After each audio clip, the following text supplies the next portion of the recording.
Hello बच्चों, that's a lecture of mathematics for class 11th and that's your third lecture from your chapter that's a complex number. And in today's lecture we are going to discuss about the polar representation of a complex number. Yes बच्चे, आज हम polar representation of a complex number पढ़ेंगे and साथ में we also कि how to find out the argument of a complex number or a principal argument of a complex number. Clear है? So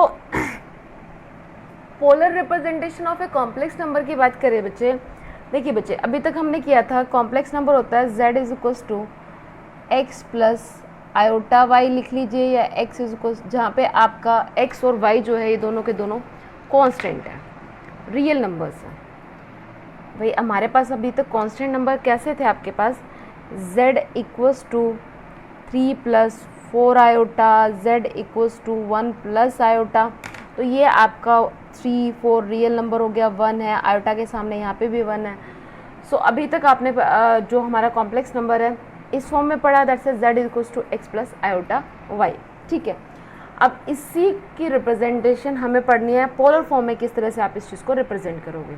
ठीक है, फॉर दैट एक्चुअली में बच्चे polar form of a complex number is that is you can say that the I mention here this is z equals to r cos of theta plus iota sin of theta।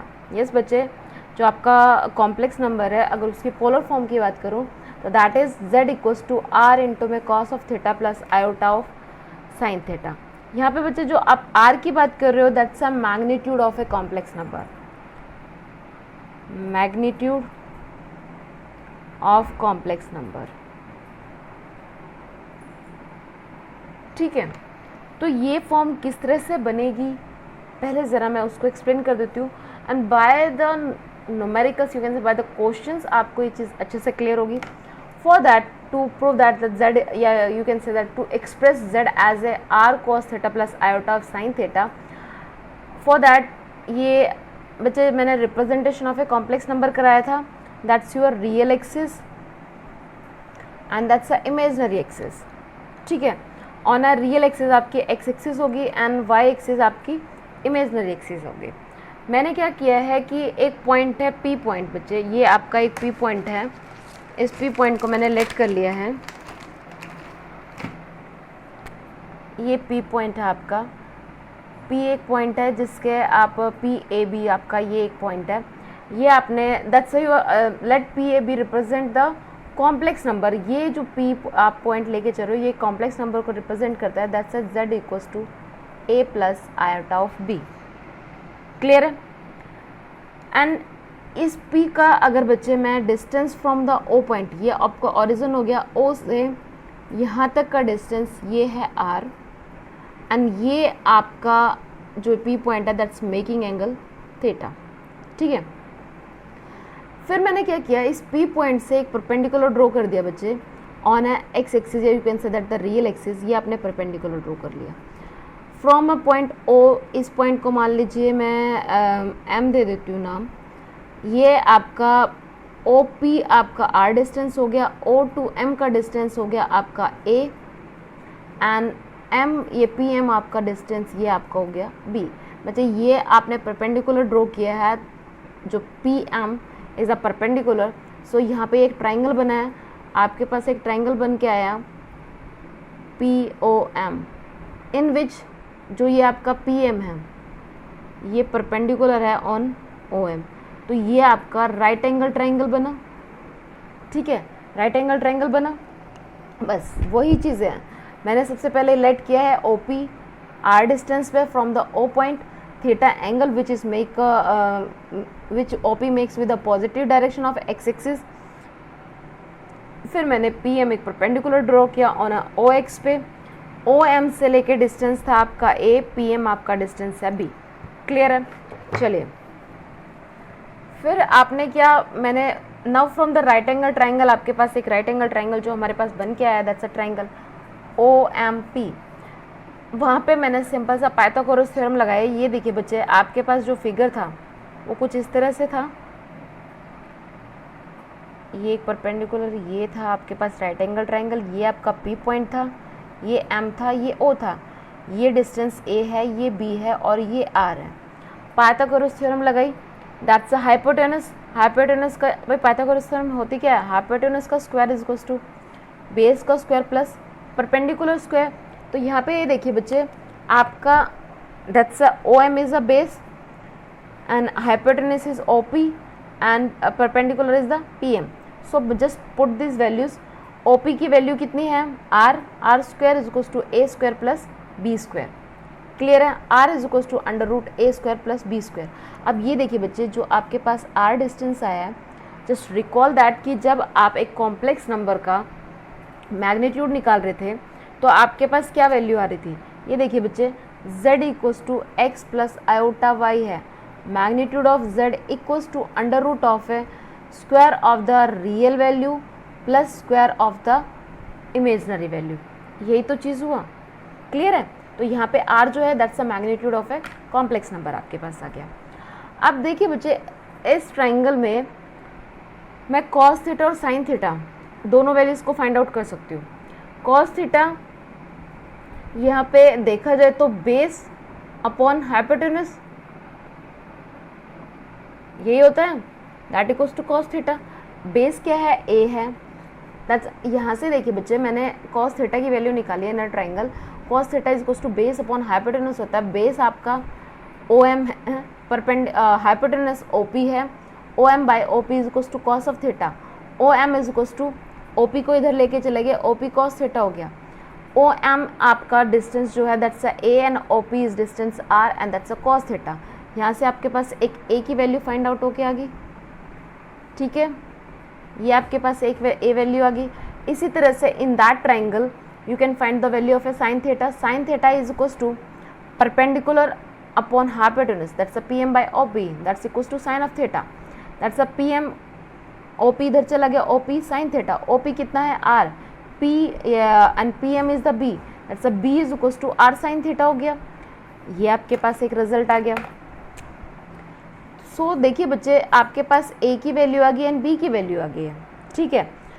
सो आपने जो complex number लिया था that's z equals to A plus iota of B let किया था। भाई मैंने P point के पास जो पॉइंट्स आपके पी पॉइंट लिया था that's A and B distance पे, यही पी पॉइंट को मैं लेके चली थी। तो z equals to A plus iota of b, a की वैल्यू आपने निकाली, बी की वैल्यू आपने निकाली, you can put the value of a and b. तो आपके पास क्या आ गया, z इक्वल्स टू ए की आई है r cos थीटा एंड b की वैल्यू आई है r sin थीटा। r आपका कॉमन आ गया, cos theta plus iota sin थीटा, यही वैल्यू तो निकाली है मैंने, z equals to r cos theta plus iota sin theta.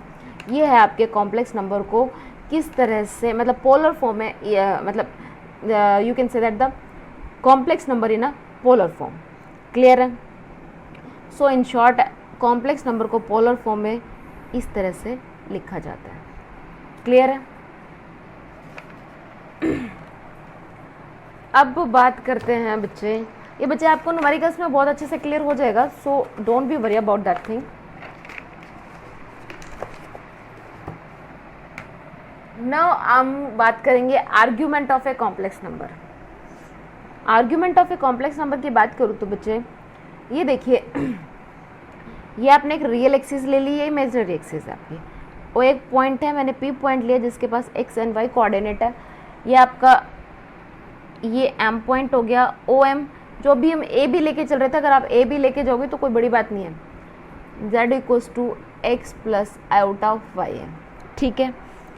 O M distance X है and P M distance Y है, ठीक है। अच्छा ये देखिए बच्चे, अगर मैं इसमें टेंजेंट ऑफ थीटा निकालूं, आपके पास ये जो फिगर गिवन है इसमें अगर टेंजेंट ऑफ थीटा निकालते हैं, टेंजेंट ऑफ थीटा होता है आपका perpendicular upon base, that's a y by x. तो ये देखिए y is the imaginary part of a complex number and x is the real part of a complex number. So यहाँ पे आप ये कह सकते हो that's a tangent of theta is equals to imaginary part of a complex number and real part of a complex number। ठीक है, ये जो मैंने टेंजेंट ऑफ थीटा आपको निकाला है यही आपका argument of a complex number है। फर्दर अभी बात करते हैं ज़रा। ये देखिए बच्चे, अब आपके पास ये tangent of theta is equals to जो आपके पास आया बच्चे, that's a tangent of theta is equals to y by x, that's a argument of a complex number. अब argument of a complex number को आप किस तरह से फाइंड आउट करते हो, इसका क्या कुछ स्टेप्स हैं, ज़रा उनकी बात कर लेते हैं। ये देखिए बच्चे, मैंने आपको इससे पहले जब ट्रिग्नोमेट्री में कराया था, ट्रिग्नोमेट्री अलाइंड फंक्शंस को कराया था, तो ये चीज़ें की थी हमने। ये आपका x axis, y axis, that's a negative of x, that's a negative of minus y. ठीक है, आपने कॉम्प्लेक्स नंबर लिया है, that's a z equals to A plus iota of b. बच्चे ये कोई ज़रूरी नहीं होता x plus iota of y ले लीजिए, z equals to A plus iota of b ले लीजिए, ए एंड बी हो या एक्स और वाई हो, that's not matter. Is the complex number with principal argument theta, then अगर ये कॉम्प्लेक्स, देखिए बच्चे इफ़ यू रिमेंबर, ये देखिए बच्चे, अगर मैं आपकी कॉम्प्लेक्स नंबर मतलब थीटा की वैल्यू अगर मैं फर्स्ट क्वाड्रेंट में लेती हूँ, ये यहाँ से यहाँ तक की आपने वैल्यू ली है ये वाली, तो ये आपका हो जाता है थीटा।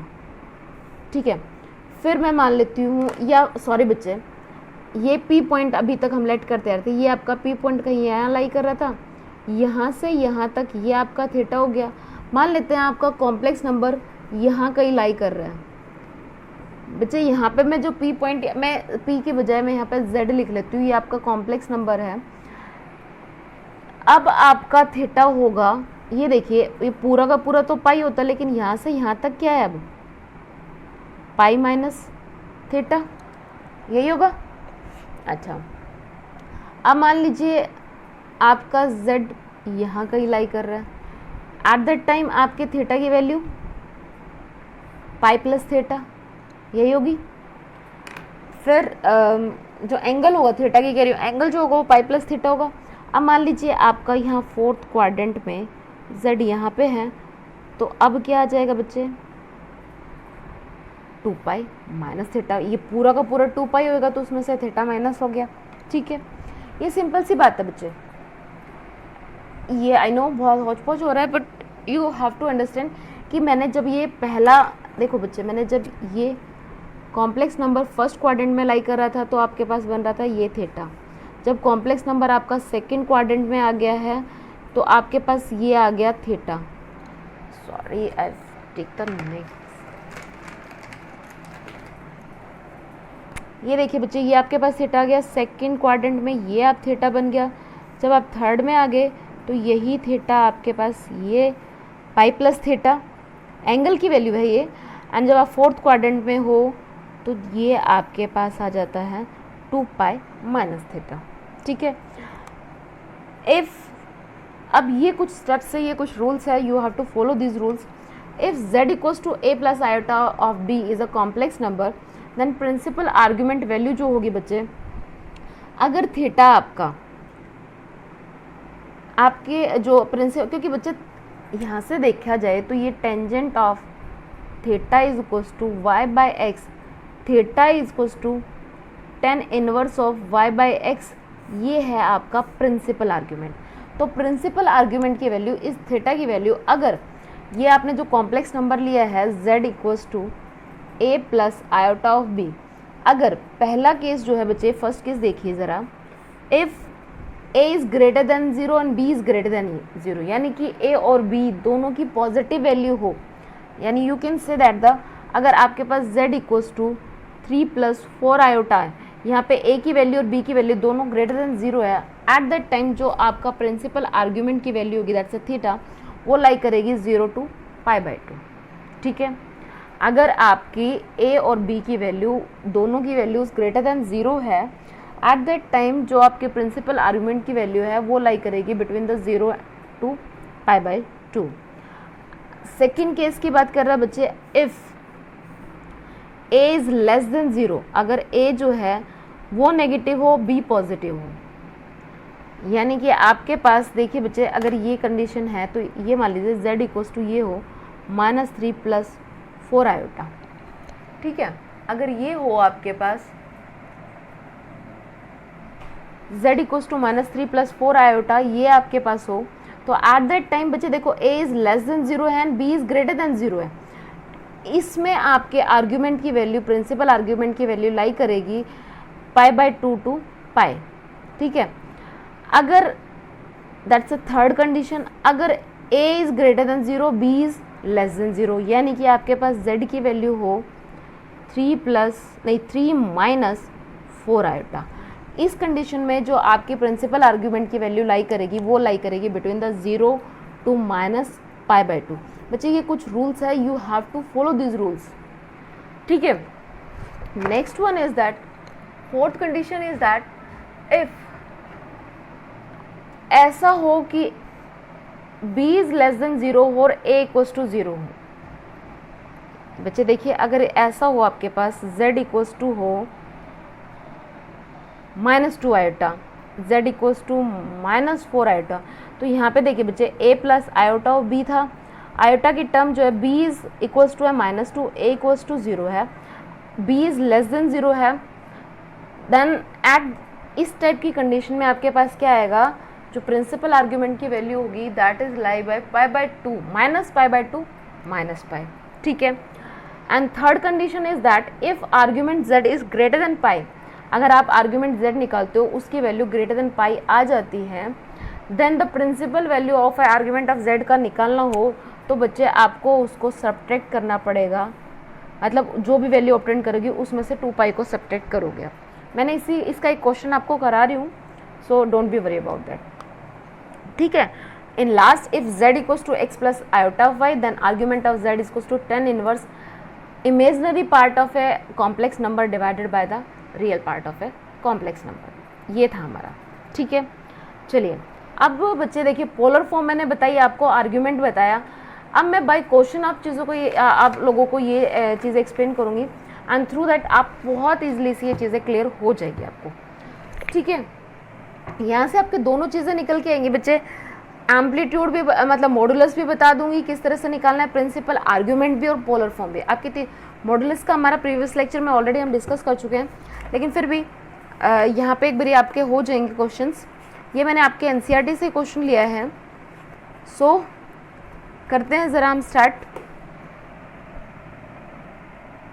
सो बच्चे आपका पहला क्वेश्चन है, देखिए बच्चे, फाइंड द मॉडुलस। आपको क्या क्या करना है, मॉडुलस भी फाइंड आउट करना है, प्रिंसिपल आर्ग्यूमेंट भी फाइंड आउट करना है एंड उनको पोलर फॉर्म में भी लिखना है, ठीक है। तो हो जाएगी ये चीज़, देखते हैं वन बाय वन। सबसे पहले दैट्स आपको गिवन क्या है बच्चे, z equals to -2 plus 0 iota. तो यहाँ पे देखिए बच्चे, अगर आपने अभी पिछले वाले रूल्स अगर इफ़ यू रिकॉल, a जो है वो है लेस देन 0 और b जो है वो आपका इक्वल्स टू 0 है, ठीक है। आइए चीज़ अब ज़रा देखिए बच्चे, ये हमारी कंडीशन जब थी तो आपके पास क्या था, जब a जो है वो लेस देन 0 हो और b इज़ ग्रेटर देन 0 हो, that's you have the condition. तो आपका एंगल जो है वो लाई करेगा बिटवीन द π/2, यानी कि आर्ग्यूमेंट आपका बिटवीन द π/2 और π के बीच में लाई करेगा, ठीक है। अब सबसे पहले तो बच्चे मैं इसको आपको पहले हम इसका मॉडुलस निकाल लेते हैं। मॉडुलस क्या होगा बच्चे, मॉडुलस तो हमने प्रीवियस में भी किया था, प्रीवियस लेक्चर में, square of the real part plus square of the imaginary part. तो that's a 2 × 4, that's equals to 2, plus minus 2 आएगा, लेकिन बच्चे हम पॉजिटिव वैल्यू को ही लेके चलेंगे, ठीक है।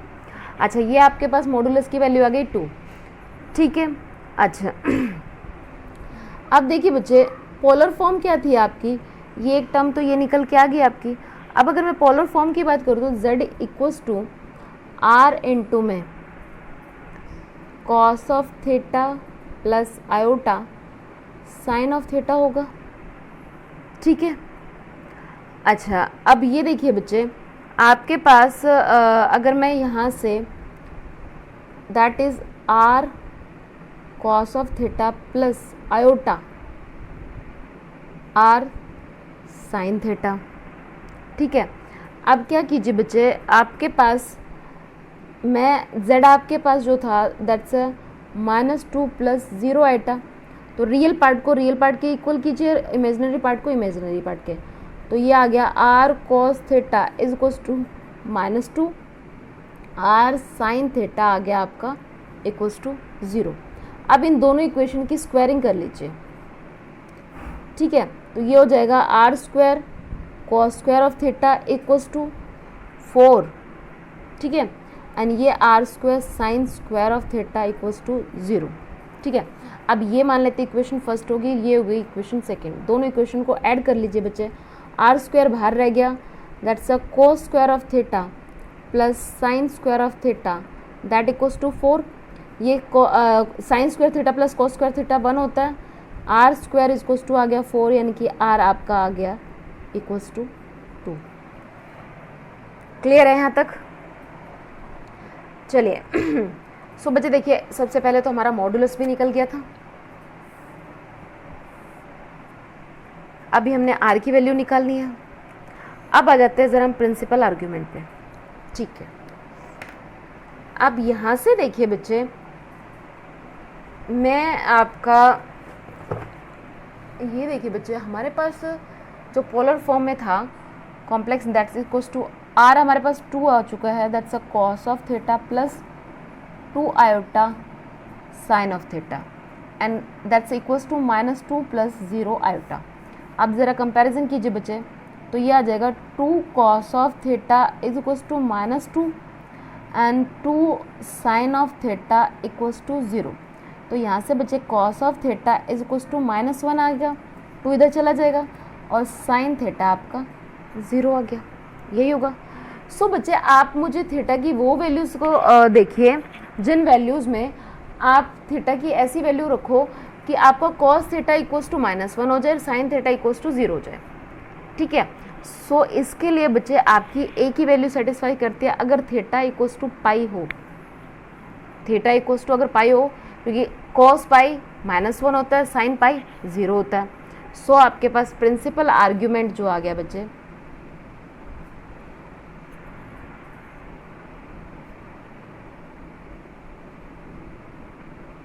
वो आ गई पाई, ठीक है भाई, प्रिंसिपल आर्ग्यूमेंट की वैल्यू पाई आ गई आपके पास। अब पोलर फॉर्म आ जाते हैं, तो देखो प्रिंसिपल आर्ग्यूमेंट तो निकल गया भाई हमारे पास। अब निकाल लेते हैं polar form, that's z equals to 2 cos of pi plus 2 iota sine of pi, 2 को बाहर रख लीजिए, that's a cos of pi plus iota sine of pi, ये आ जाती है आपकी पोलर फॉर्म,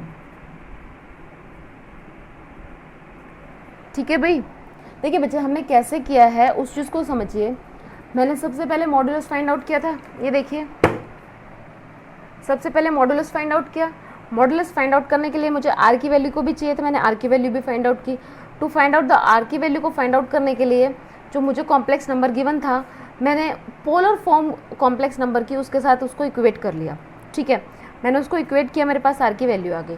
r की वैल्यू आते ही मैंने यहाँ से ये आप cos थीटा और साइन थीटा की वैल्यू यहाँ से इक्वेट करके निकल के आ गई, और cos थीटा इक्वल्स टू -1 मिला, साइन थीटा इक्वल्स टू 0 मिला।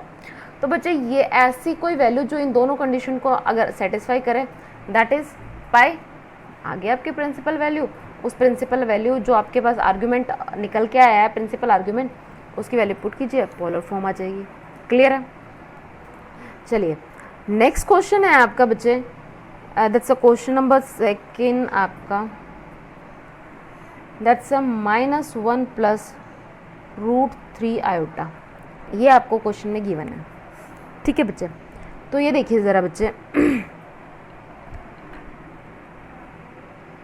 एक चीज़ और बच्चे इस क्वेश्चन में देखिए, मैंने आपको कहा था कि आपकी आर्ग्यूमेंट प्रिंसिपल आर्ग्यूमेंट की वैल्यू जो हमने a और b की वैल्यू से पता लगाए थे, π/2 पाई तक ही आप ये करेगा, तो देखिए हमारी वैल्यू भी उसी के बीच में तो आई है, पाई तो आई है, ठीक है। तो वो आपकी जो मैंने स्टेप्स कराए हैं वो भी इंपॉर्टेंट है, वो चीज़ें रहेंगी तो आप आंसर में मार नहीं खाओगे, ईजिली आप उस चीज़ को सोल्व कर पाओगे, ठीक है। सो बच्चे ये आपके पास है, लेट कर लेता है, that is equals to r So our next question is that -1 plus √3 iota. Yes बच्चे, आपको जो कॉम्प्लेक्स नंबर है that's a z equals to आपको गिवन है -1 प्लस √3 आयोटा, ठीक है। एंड आपको इसका मॉडुलस भी फाइंड आउट करना है, पोलर फॉर्म में भी लिखना है एंड प्रिंसिपल आर्ग्यूमेंट भी निकालना है, ठीक है।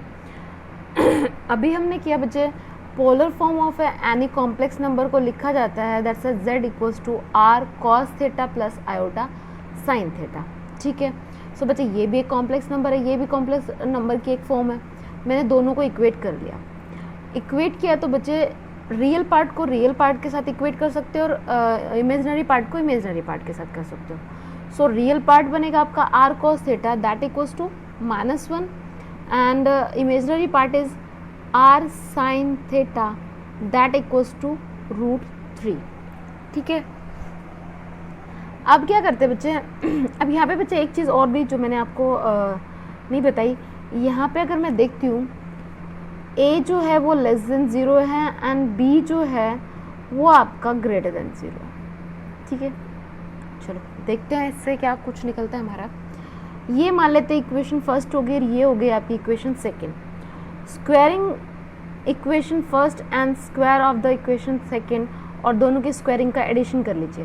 पहले स्क्वायरिंग करते तो ये r square cos square of theta -1 का स्क्वायर करोगे तो +1 हो जाएगा, एंड सेकेंड इक्वेशन का करते तो ये r square sine square theta that equals to 3 हो जाएगा।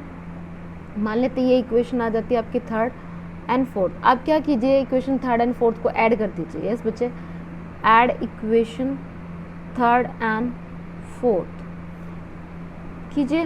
That's r square cos square of theta plus r square sine square of theta that is equals to 1 + 3 is the 4 हो जाता है। r square अगर आप कॉमन ले लेते हो तो ये बन जाता है आपके पास sine square theta plus cos square theta, ठीक है, दैट इक्वल्स टू 4।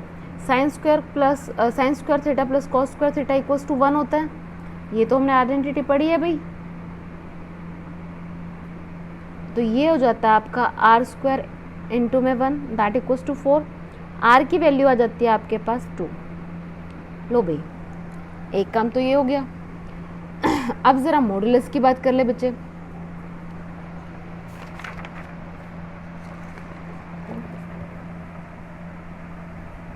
आपके पास कॉम्प्लेक्स नंबर था that's a z equals to -1 plus √3 iota. अगर मैं इसका मॉड निकालती हूँ तो बच्चे मैंने आपको मॉडुलस में कराया था squaring of the real part plus squaring of the imaginary part. तो ये हो जाता है 1 + 3 √4 दैट इक्वल्स टू 2। सो आपके पास modulus of a complex number आ चुका दैट इक्वल्स टू 2, ठीक है। मॉडुलस निकल के आ चुका, r की वैल्यू आपके पास आ चुकी बच्चे। अब ज़रा देखिए बच्चे, आपके पास था r cos theta equals to -1। Yes, r cos theta equals to -1 था and r sin theta equals to √3 था। r की वैल्यू आपके पास आई 2। ज़रा इनमें पुट कीजिए। ये आपकी इक्वेशन फर्स्ट और सेकंड जो थी बच्चे वहाँ से मैंने ये लिया। That's a 2 cos of theta equals to -1, that's a 2 sin of theta equals to √3। So cos of theta equals to -1/2 and sin of theta equals to √3/2, ठीक है। So we have cos theta is equals to -1/2 and sin theta is equals to √3/2, ठीक है। तो ज़रा देखिए बच्चे, अगर मैं यहाँ से प्रिंसिपल आर्गूमेंट निकालूँ तो ये देखिए बच्चे, आपके पास साइन की मतलब cos थीटा की ऐसी कौन सी वैल्यू हो कि आपके पास -1/2 आ जाए, या यहाँ पे थीटा की वैल्यू क्या हो जो √3/2 आ जाए। सो थीटा विल बी 2π/3, ठीक है। सो आपके पास अगर मैं cos, ये देखिए बच्चे, अगर cos 2π/3 निकालते हो तो that equals to -1/2 and sine root 3/2 निकालोगे, सॉरी बच्चे that's a 2π/3 that equals to root 3/2। So आपके पास थीटा की वैल्यू या कह सकते हो प्रिंसिपल आर्ग्यूमेंट जो था आपके पास आ गया 2π/3। ठीक है, तो मॉडुलस मिल गया, प्रिंसिपल आर्ग्यूमेंट आपके पास आ गया।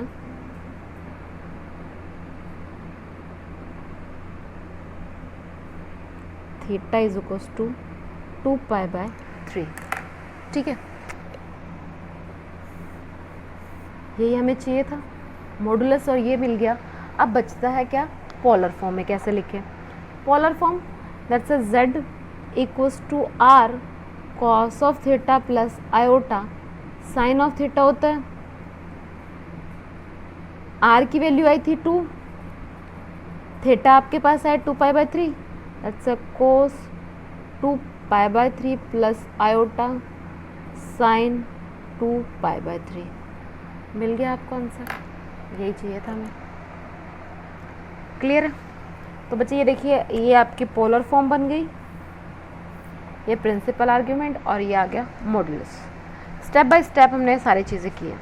ठीक है, आपका नेक्स्ट क्वेश्चन है बच्चे, दैट्स अ थर्ड वन।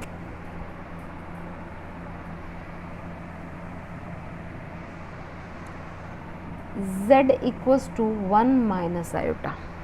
ठीक है, सो बच्चे देखिए, आपके पास सबसे पहले मैं यहाँ पे डायरेक्ट निकाल देती हूँ।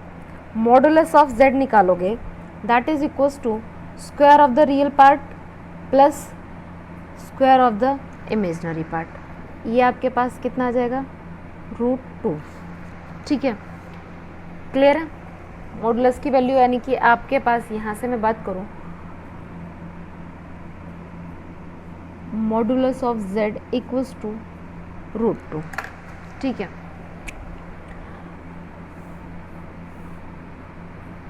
अब नेक्स्ट अगर मैं बच्चे कॉम्प्लेक्स नंबर की पोलर फॉर्म लिखूँ, that's z equals to r into में cos of theta plus iota sine of theta.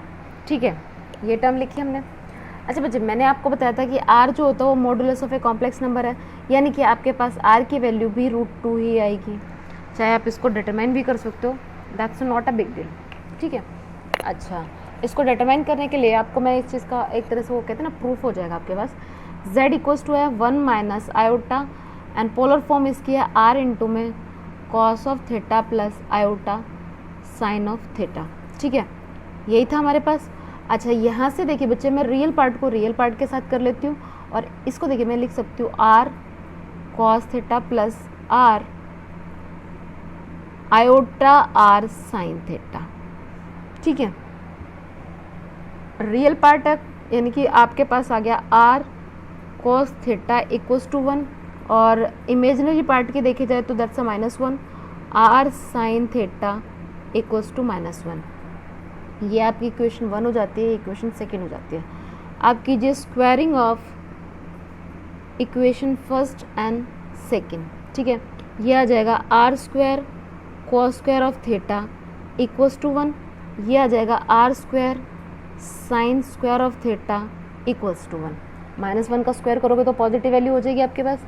अच्छा ये दोनों टर्म आ गई। अब ये मान लेते हैं इक्वेशन थर्ड है और ये आपकी इक्वेशन फोर्थ है। Add equation third and fourth, ये आ जाएगा r स्क्वायर में बच्चे कॉमन ले लेती हूँ, sine square theta plus cos square theta equals to 1 + 1 2 आ गया। Sine square theta plus cos square theta equals to 1, ये r square is equals to 2। तो यहाँ से देखिए बच्चे that implies r is equals to √2। देख लीजिए बच्चे, जो मॉडुलस की वैल्यू मिली थी वही ये आई है हमारे। ठीक है, r भी आ गया। अब हम बात करते हैं प्रिंसिपल आर्गूमेंट निकालना में। नेक्स्ट टर्म आपकी आ जाती है, मुझे फाइंड आउट करना है प्रिंसिपल आर्गूमेंट।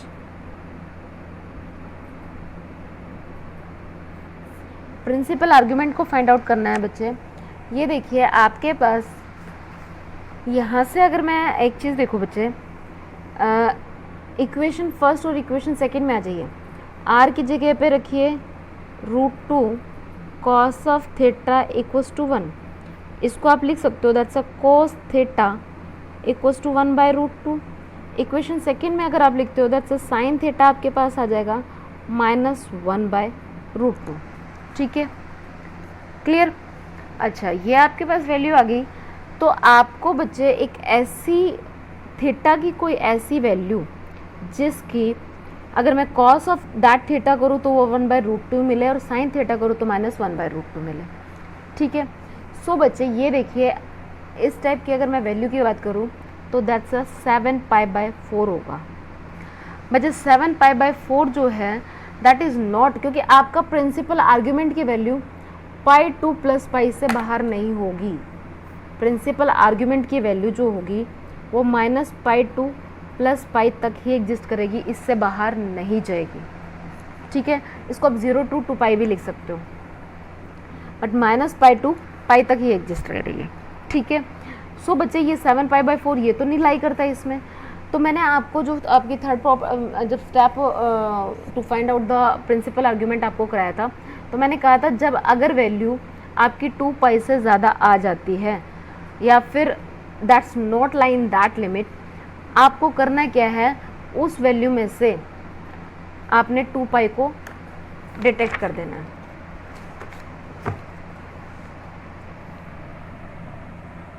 यस बच्चे, आपके पास आई है अभी वैल्यू थीटा की, दैट्स 7π/4 एंड 7π/4 जो है वो -π2 + π के बीच में लाई नहीं करता। सो हमें वैल्यू थीटा निकालना है, प्रिंसिपल आर्ग्यूमेंट निकालना है। तो बच्चे आपके पास अब प्रिंसिपल आर्ग्यूमेंट क्या होगा, दैट इज इक्वल्स टू जो वैल्यू आएगी उसमें से 2π को माइनस कर लेना। अगर आपने कोई थीटा की वैल्यू आपने फाइंड आउट किया and that is not line between the -π2 + π, then principal argument will be equal होगा जो भी आपकी यहाँ पे थीटा है, थीटा -2π। तो थीटा 7π था तो 2π आ जाएगा, that's 7π - 8π/4 that is equals to -π/4। ठीक है, तो ये आपके पास -π/4 वैल्यू आ जाएगी। सो आपके पास जो प्रिंसिपल आर्ग्यूमेंट की वैल्यू आई बच्चे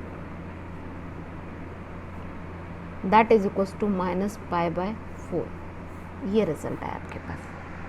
ठीक है, अब अगर मैं पोलर फॉर्म में लिखूं कि उसकी पोलर फॉर्म क्या होगी, अगर पोलर फॉर्म की बात करें बच्चे तो दैट इक्वल्स टू आर की वैल्यू आई थी √2 and cos of -π/4 plus iota sine -π/4, ये आ गई पोलर फॉर्म। क्लियर है? सो बच्चे that's all about the how we can find out the polar form of a complex number and modulus of a complex number and principal argument of a complex number। बच्चे principal argument के मैं एक बारी आपको वो step एक बारी revise फिर दोबारा से करा रही हूँ। बी इन अ माइंड बच्चे, आपका प्रिंसिपल आर्ग्यूमेंट के लिए सबसे पहली चीज़ तो बच्चे ये चीज़ थी आपके पास, अगर a इज़ ग्रेटर दैन 0, अगर आपके पास कॉम्प्लेक्स नंबर है z equals to a plus iota of b, ठीक है, एट द टाइम अगर आपका a इज़ ग्रेटर दैन 0 और b इज़ ग्रेटर दैन 0 तो आपकी प्रिंसिपल आर्ग्यूमेंट की वैल्यू 0 to π/2 ही अप्लाई करेगी। अगर a is less than 0 and b is greater than 0 है तो आपके प्रिंसिपल आर्ग्यूमेंट की वैल्यू π/2 π तक एग्जिस्ट करेगी। अगर a is greater than 0 and b is less than 0 है, एट दैट टाइम जो आपकी प्रिंसिपल आर्ग्यूमेंट की वैल्यू वो 0 to -π/2 लाई करेगी। ठीक है, एंड बच्चे एक चीज़ और है, प्रिंसिपल आर्ग्यूमेंट की वैल्यू जो है वो आपकी -π2 + π विद इन दैट लिमिट ही लाई करेगी, इससे बाहर नहीं जाएगी। क्लियर है? And fourth condition is that अगर a इज़ इक्वल्स टू 0 हो और b इज़ लेस देन 0 हो तो आपका -π/2 और -π मिलेगा। ये देखिए बच्चे, ये सेम कंडीशन आपने किया था अगर जब आपने फर्स्ट क्वेश्चन किया था, that is a equals to 0, एक मिनट, तो ये नहीं था, दूसरा था मेरा, a इज़ इक्वल्स टू 0 और b इज़ लेस देन 0 हो, यानी कि आपको गिवन हो z equals to -2 iota. At that time जो आपके प्रिंसिपल आर्ग्यूमेंट की वैल्यू जो लाई करेगी वो -पाई/2 टू -पाई तक ही लाई करेगी। अगर आपके आर्ग्यूमेंट z की वैल्यू ग्रेटर देन पाई आ जाती है, यानी कि वो -पाई/2 + पाई की लिमिट में लाई नहीं करता है, एट दैट टाइम जो भी आपके प्रिंसिपल आर्ग्यूमेंट के आर्ग्यूमेंट z की वैल्यू आई है उसमें से आप सब्ट्रैक्ट करोगे 2 पाई को, ठीक है। एंड आर्ग्यूमेंट ऑफ z होता है tan inverse of A imaginary part of a complex number is divided by the imaginary part of a complex number divided by the real part of a complex number. So बच्चे, that's all about the today's lecture in which we have discussed about the modulus of a complex number, polar form of a complex number and principal argument of a complex number. Okay बच्चे, thank you. So you have to solve the question, I think that's exercise 5.2. So that's all about the today's lecture. Thank you.